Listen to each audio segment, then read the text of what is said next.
I want to take you away from thinking of seduction as just the sort of thing that men do on women or women do on men. It's something that permeates our culture. Seduction is a high form of power because you make people feel pleasure, and then their resistance to your ideas slowly lowers, and you have the ability to influence them and to move them in the direction that you want. Where you've allowed your psychology to be penetrated and you're seduced. And it's actually an amazing power that humans have.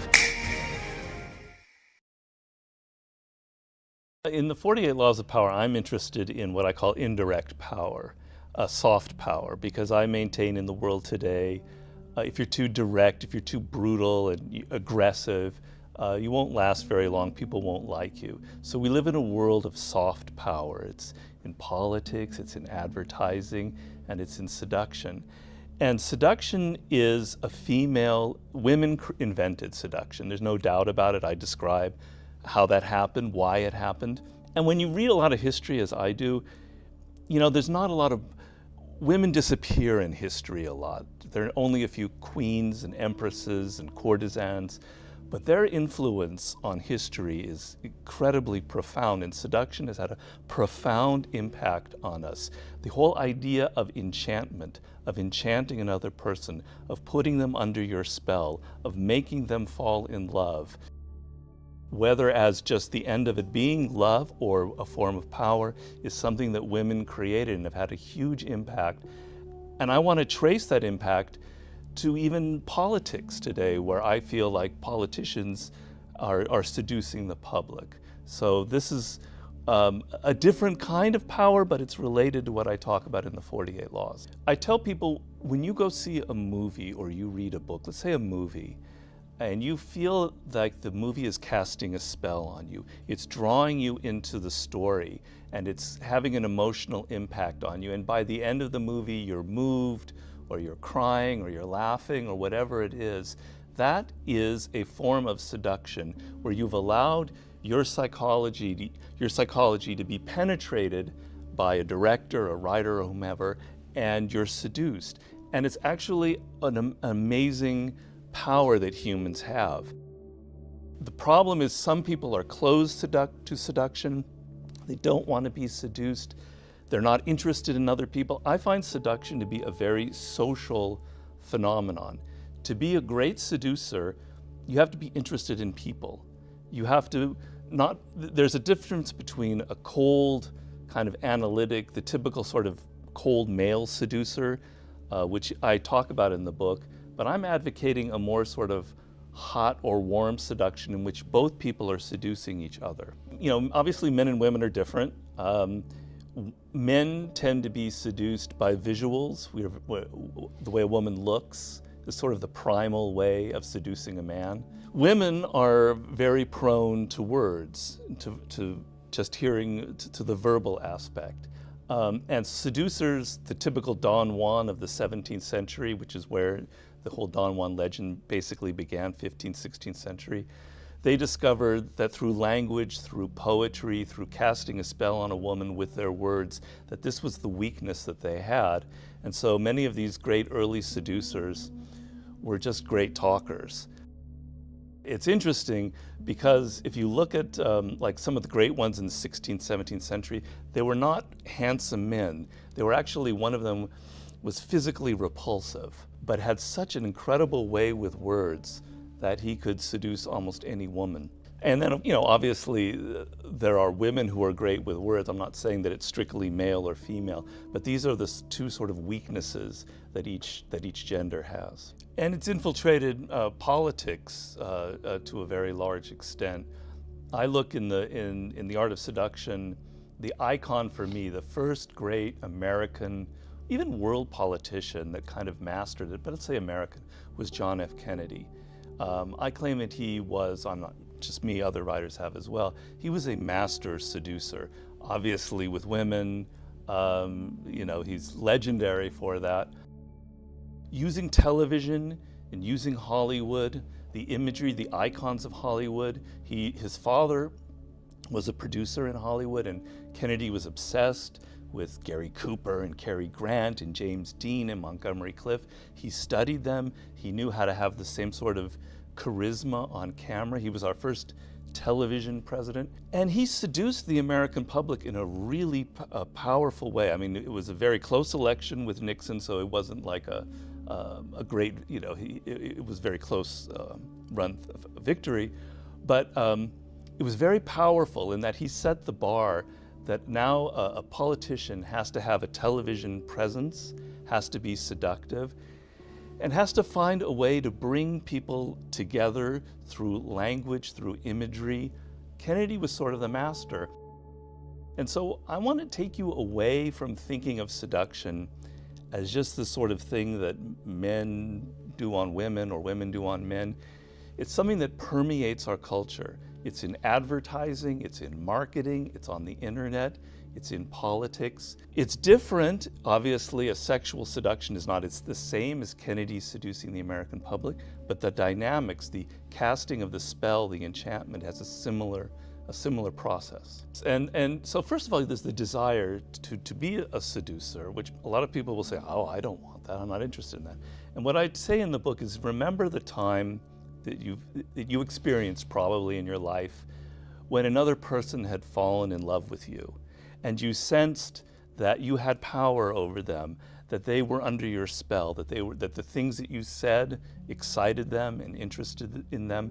The walls, the resistance that people normally have are so frustrating. You can't reach your kids, you can't reach your wife, your people at work, they're closed to you.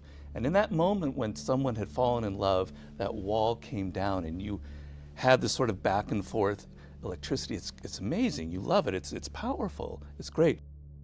You want that. You don't want the sexual version of it in your office, obviously, but you want to be able to persuade, to get people to lower some of their usual walls and resistance to you. So the first thing is you want seduction in your life. Believe me, you want it. The other thing is you have a misconception about seduction. It's not this, as you say, this villainous male, kind of figuring out these very cold, calculating strategies. That's not what it's about. There's got to be a naturalness to it. If you're someone that has calculated their way too much in the process of this is what I'm going to do, step A, B, and C, it's not seductive. People can read it. Seduction, there's a body language to it. There's a kind of nonverbal communication. And we sense that another person is trying too hard. They've read a book. They read The Art of Seduction and they're applying the 24 strategies. It doesn't work. You have to bring out natural qualities that you have. And I maintain in the book that every person has a kind of natural quality that makes them authentically seductive, whether it's the natural who's kind of childlike and spontaneous, or the rake, or the siren, or the ideal lover, whichever type it is, it's in you, it's latent, it wants to come out, and that's what will make you a good seducer.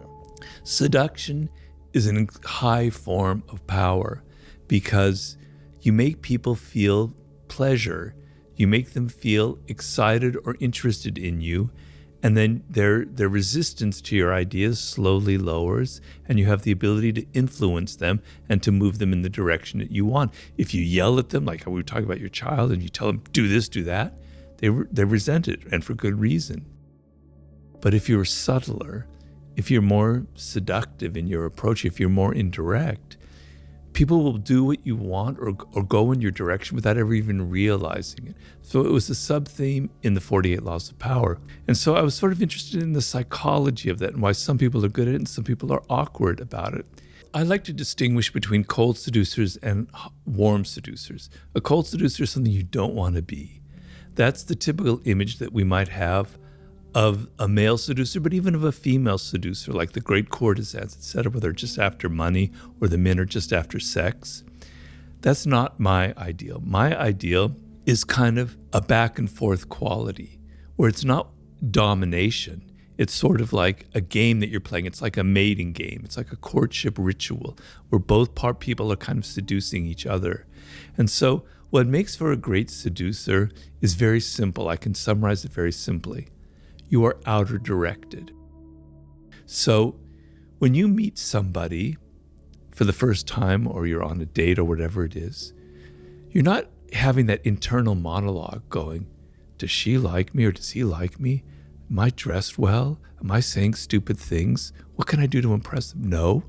You turn it off and you're outer directed and you're listening to them and you're entering their spirit and you're hearing them say things that give you idea of what they're missing in life, of what they want, of what their needs are, of what makes them an individual.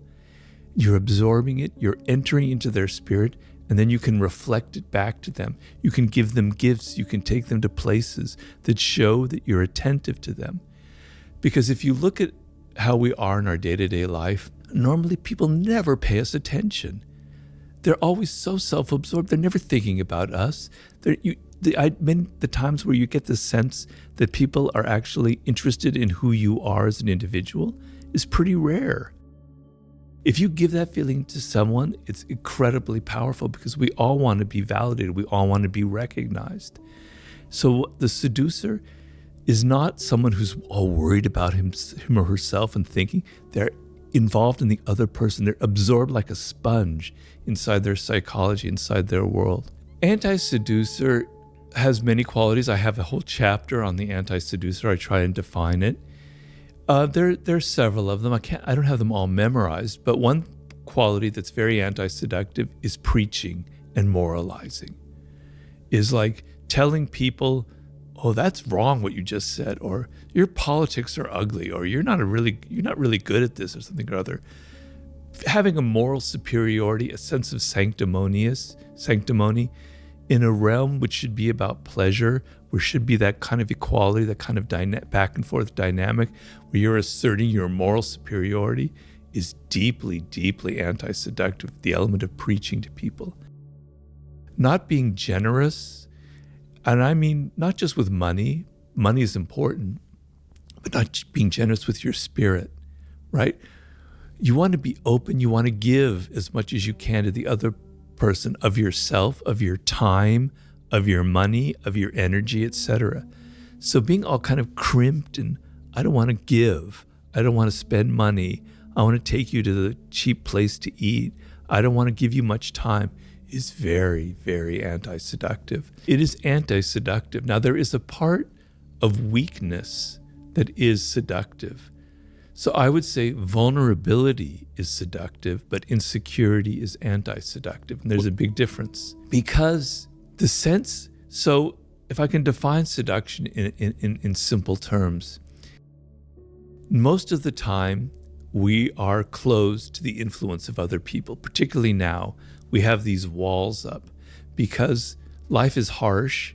People are coming at us with their advertisements, with their pleas, with their wanting money, with this, that, and the other. And we've all learned to be very defensive, right? And seduction is an openness, is the opposite of that. And you felt it when you were a child towards your parents. You felt very vulnerable and open. And there was an element of your parents and how they treated you that was very much like a seduction, right? So seduction is about being open to the other person to the extent where you can even fall in love. You can fall under their spell. And the sense of letting go of your ego, letting go of your defensiveness, and letting another person enter your world is being seduced. It requires vulnerability. If you meet, the typical scenario is of a man who's not vulnerable at all. He's so powerful and in control and everything, has no vulnerabilities. It's frightening, for a woman. It could be very frightening. Like this, he's so strong, he's so invulnerable that there's something wrong about it. Maybe he's a serial killer. Maybe he's got skeletons in his closet. Something isn't right about that. What seduces you about a puppy, about a child, about an animal, is their vulnerability. It makes you want to hug them. It makes you want to help them, right? The sense which if you came upon a tiger that's there and they don't need that, well, that's not seductive. I mean, on your screen it is, but if they're there in your living room, that's not seductive. But that puppy is, right? Vulnerability, the sense that somebody needs protection or help, brings out qualities in us that we don't normally have that I think allow for seduction. So that is being vulnerable. That is, I can be influenced by that other person. I am open to their spirit, right? That's being vulnerable. The word vulnerable, I hate to sound like a professor here, so excuse me, in seduction, comes from the root of it means a wound, vulnus. So you have a wound inside of you and you need healing. And the other person naturally wants to help you, right? But being insecure is the opposite. Means I'm so self-absorbed, I'm so worried about myself that I can't get out of it. And we've all had that experience. When you meet somebody and you can sense, you can smell their insecurity in them. I'm not judging them because we all have insecurities. It makes you feel insecure. It makes you feel a little bit awkward. Whereas if you meet someone who's not like that, who's confident, etc., it brings out that quality in you. So if you're on a date and there's someone you smell that kind of insecurity, it makes you awkward and insecure. It creates a kind of a problem.